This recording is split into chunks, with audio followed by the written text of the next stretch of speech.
The Israeli Prime Minister, Mr. Bennett, said yesterday that no negotiations to establish a terrorist state in Israel. So he's basically saying no to the prospect of a Palestinian state, something that you've been calling all along. So what do you say to counter that?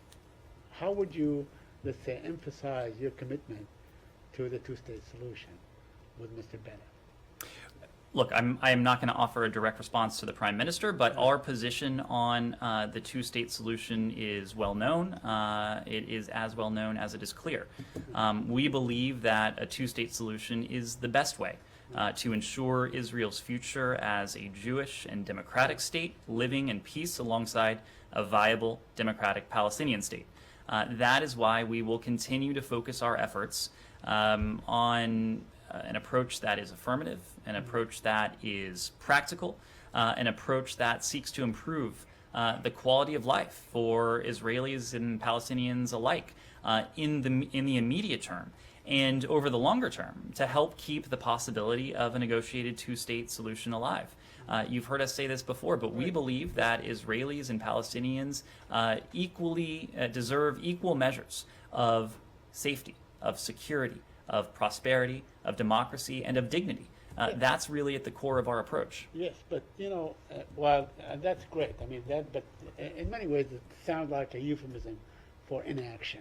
Because as we speak, the daily assault on the Palestinians, not only uprooting trees, killing children, demolishing homes, poisoning water. I mean, you can go on killing fishermen. Restricting all. This goes on a daily basis.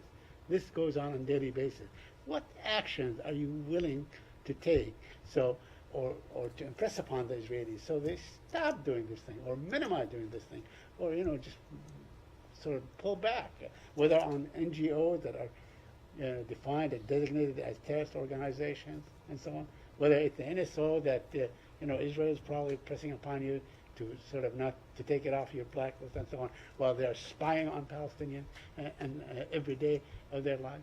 So, what action would you ever take to show the Israelis that you are really serious in these statements that you say time and time again? Said, we've addressed many of the issues that you raised. What I would focus on are the tangible ways in which we have gone about seeking to improve the lives and the livelihoods of Israelis and Palestinians alike. When it comes to the Palestinian people, we've said from the earliest days of this administration, spoken of our re-engagement with the Palestinian Authority, and in this case, the Palestinian people. We've resumed assistance to the Palestinian people. We provided over $400 million in economic, development, security, and humanitarian assistance. That includes $85 million in economic and development assistance, $40 million in security sector assistance, more than $20 million in food aid and COVID-related humanitarian assistance, and $318 million to UNRWA. So we have worked in tangible ways to bring about an improvement of lives and livelihoods, and that's something that we'll continue to work on, even as we're in a period now where we have long been clear that negotiations towards a two-state solution aren't on the table at the moment. Our charge now and our focus is improving a standard of living as we keep that possibility of a negotiated two-state solution alive. Could you tell us where the whereabouts of Mr. Hadi Amr? Is he still perhaps working behind the scene, working from the building?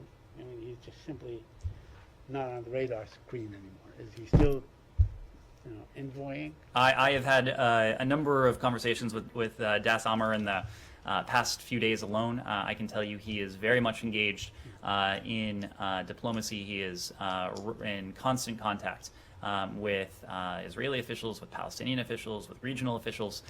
He and others in this building are very much working towards the objectives that I just set out, Sean.